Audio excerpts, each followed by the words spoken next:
Halo teman-teman semua, selamat datang kembali di channel YouTube Primakara Developers. Di video kali ini kita akan belajar mengenai input dan label pada HTML. Jadi langsung saja. Oke, di video sebelumnya kita sudah membahas mengenai form. Jadi form tag hanya merupakan deklarasi awal bahwa kita akan membuat form yang berisi input tag. Jadi nanti kita bakal membuat input tag berada di dalam form tag. Itu harus ya. Kemudian detail input data, apa yang diperlukan, kita perlu menggunakan input tag. Terdapat banyak sekali jenis input, jadi kita perlu mengatur dan mengubah atributnya. Oke, di akhir video sebelumnya kita sudah membuat input sederhana gitu. Jadi di video kali ini kita bakal membuat input lebih dalam. Oke, jadi seperti tag HTML lainnya, jadi input memiliki atribut bawaan. Yang pertama itu ada input type, atribut type. Jadi atribut type ini menentukan jenis input apa yang kita perlukan. Terdapat banyak sekali jenis input, antara lain ada text, password, submit, reset, radio, checkbox, button, dan lainnya. Teman-teman di sini bisa cobain sendiri perbedaannya di mana dan fungsinya untuk apa gitu. Di sini bakal aku cobain beberapa saja. Kemudian ada atribut name. Jadi atribut name ini digunakan untuk menentukan nama untuk input yang digunakan saat data dikirimkan ke server. Kemudian ada value yang digunakan untuk menentukan nilai awal dari input. Atribut ID memberikan identitas unik untuk input yang dapat digunakan untuk mengaitkan label. Kemudian ada placeholder, digunakan untuk menampilkan teks yang muncul di dalam input sebelum pengguna memasukkan nilai. Kemudian ada atribut required. Jadi atribut required ini digunakan untuk memberitahu bahwa input ini harus diisi sebelum form disubmit. Kemudian ada disable. Disable digunakan untuk menonaktifkan input sehingga kita tidak dapat mengisi atau mengubah data oleh pengguna.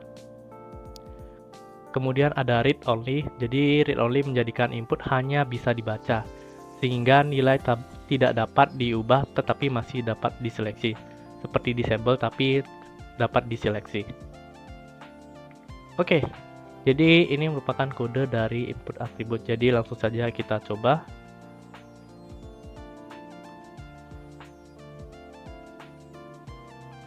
Sini kita buat jadi nama. Kemudian kita panggil tag input. Di sini udah teks. Kemudian di sini kita perlu atribut name, ID, dan placeholder. Name-nya kita buat jadi username. Kemudian ID-nya kita buat jadi username juga. Kemudian kita buat placeholder-nya. Jadi placeholder ini digunakan menampilkan teks sebelum user memasukkan nilai pada input. Misalkan masukkan nama. Kemudian di sini kita bisa buat paragraf lagi, email. Kemudian kita buat input. Type-nya kita ganti menggunakan input type email. Name-nya kita ganti jadi email. Kemudian ID-nya kita ganti email dan placeholder-nya kita buat jadi masukkan email. Kemudian sini ada P, no telepon, input. Tipenya kita ganti jadi tel. Terus name-nya jadi help. ID-nya juga kita buat help. Placeholder-nya kita buat jadi masukkan no HP. Dan yang terakhir di sini ada password. kita buat input, tipenya kita ganti jadi password, name-nya juga kita ganti jadi password, ID juga password, kemudian placeholder-nya kita juga ganti dengan masukkan password. Jangan lupa di save, terus kita jalanin. Oke, jadi ini kode sederhana membuat input dengan atribut HTML. Jadi sini kita bisa masukin nama, misalkan Galang, kemudian email galang@gmail.com,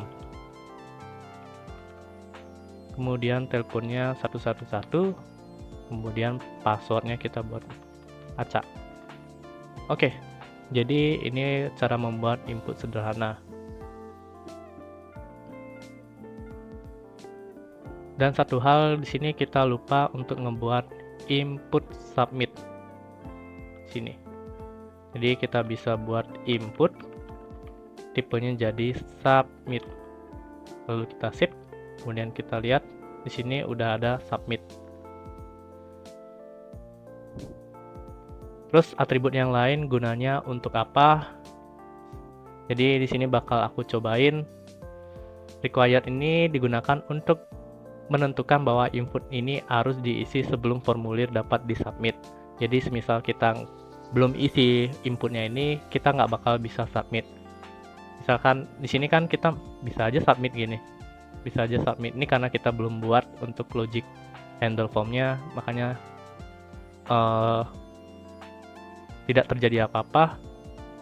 Jadi kalau kita kasih atribut required pada salah satu inputnya, jadi harus diisi. Kita nggak bisa nge-submit kalau kita belum isi. Required. Sini misalnya kita refresh, kita submit. Di sini ada notifikasi bahwa kita harus mengisi file-nya atau inputnya gitu. Kemudian di sini ada disable. Jadi disable ini kita bisa menonaktifkan inputnya. Misalkan saya taruh di sini, disable, otomatis inputnya nggak bisa kita ubah lagi. Nih di sini kita nggak bisa ubah. Kemudian yang terakhir ada read only. Jadi kita bisa masukin value dulu. Misalkan di email, di telepon kita masukin value dulu. Value-nya 111, kemudian kita jadi di sini kita cobain dulu atribut value-nya gitu. Nah, di sini kita bisa ganti atribut nilai awalnya gitu. Terus kita bisa nyobain read only. Read only jadi kita nggak bisa ngedit nilainya ini, jadi kita cuma bisa seleksi aja. Oke, jadi itu pembahasan mengenai input dengan atributnya. Pertanyaannya, mengapa kita harus menggunakan nilai atribut type yang sesuai? Padahal kalau kita lihat semua input di sini kita bisa menggunakan atribut type dengan nilai teks gitu. Kenapa kita harus menggunakan atribut type, email, tel, password, submit, dan lainnya? Karena terdapat validasi data otomatis, jadi setiap nilai pada atribut type memiliki validasi bawaan yang memastikan bahwa data yang dimasukkan oleh pengguna sesuai dengan jenis yang diharapkan. Misalkan di sini kan kita membuat input dengan type email, secara otomatis browser akan memvalidasi bahwa data yang dimasukkan berbentuk alamat email yang benar, jadi harus berisi simbol @ gitu. Kalau kita coba di sini, disable-nya aku matiin dulu. Lupa di save.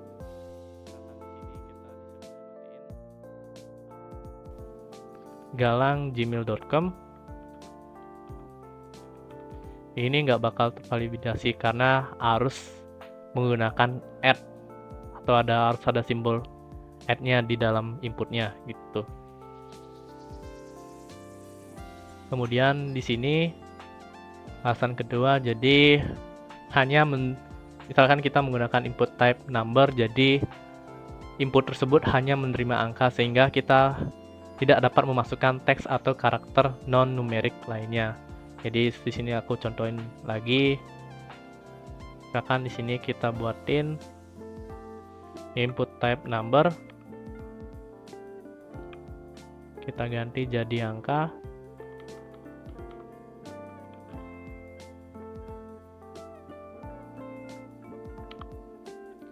Type-nya kita ganti jadi number. Ini kita bisa hapus. Kemudian di sini kita buat masukkan angka. Jadi otomatis yang diterima sama inputnya ini hanya berupa karakter numerik, bukan non-numerik alias alfabet. Jadi yang hanya bisa diinput hanya angka. Oke. Kemudian di sini adalah alasan dari user experience yang baik. Jadi pada perangkat mobile, input dengan type email ini akan memunculkan keyboard khusus dengan tombol add yang lebih mudah dijangkau. Kemudian kalau input type tel atau phone number ini akan memunculkan keyboard dengan angka numerik untuk memudahkan input nomor telepon. Kalau teman-teman pernah buka website dengan yang disuruh memasukkan nomor telepon atau email, pasti teman-teman nggak sadar bahwa keyboard yang teman-teman gunakan berubah gitu di perangkat mobile. Kemudian di sini ada label tag. Jadi label tag digunakan untuk mendefinisikan atau keterangan input data apa yang ingin kita proses. Jadi ketika pengguna mengklik label, elemen input yang terkait akan otomatis mendapatkan fokus yang akan memudahkan pengguna dalam mengisi formulir. Jadi label tag ini sangat penting untuk aksesibilitas, terutama bagi pengguna yang mengandalkan screen reader. Pengguna dengan disabilitas visual dapat memahami fungsi dari setiap elemen input dalam formulir.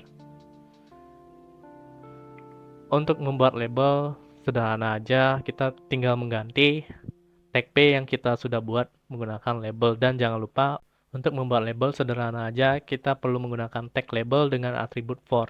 Nanti nilai dari atribut for-nya ini harus kita samakan dengan ID pada inputnya.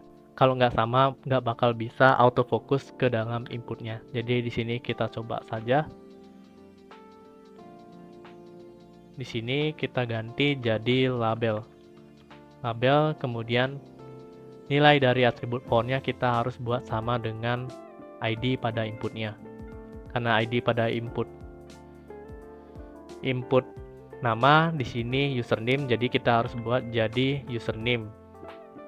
Di sini kita bisa ganti nama, kemudian kita save, lalu kita buka browsernya dan lihat hasilnya. Nah, di sini bakal dibuat sejajar. Misalkan kita klik teks ini, bakal dialihkan fokusnya ke dalam input. Begini. Jadi nilai dari atribut for ini harus sama dengan ID pada inputnya. Kalau enggak, dia bakal enggak terarah gitu. Misalkan user num gitu, kita klik, enggak bakal terjadi apa-apa.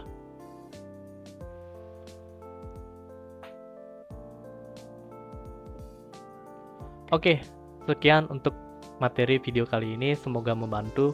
Sampai jumpa di video selanjutnya.